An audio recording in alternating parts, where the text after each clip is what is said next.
ನೀವ ಕೂಗಿದ್ದು ನನಗೆ ನನ್ನ ಪಾಪುನೇ ಕೂಗ್ದಾಗಾಯ್ತು. ನಿಮ್ಮ ಧ್ವನಿನೂ ಪಾಪು ಧ್ವನಿ ಇದ್ದ ಹಾಗೆ ಇದೆ. ಆಗ್ಲಿಂದ ನನ್ನ ಪಾಪು ಧ್ವನಿ ನನ್ನ ಕಿವಿಲಿ ಬೀಳ್ತಾನೆ ಇದೆ. ಅವ್ನು ನನ್ನ ಹತ್ರನೇ ಇದ್ದಾನೇನೋ ಅನ್ನಿಸ್ತಾ ಇದೆ. ಅವನು ಆದಷ್ಟು ಬೇಗ ಬರ್ತಾನಲ್ವಾ? ಅಮ್ಮ,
ಹೇಗಿದೆಯಮ್ಮ?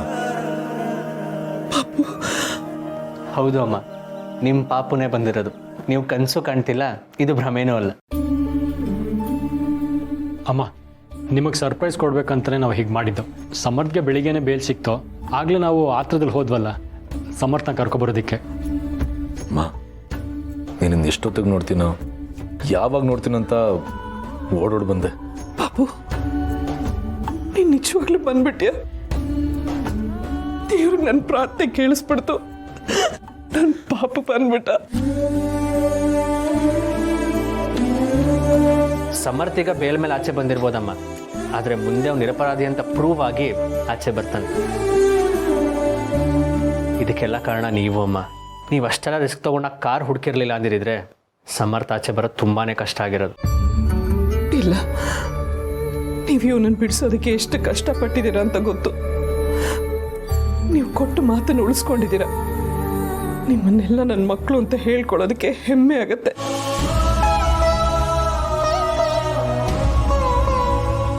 ಎಷ್ಟು ಸ್ವರ್ಗೋಗಿದ್ಯಾ ಪಾಪು.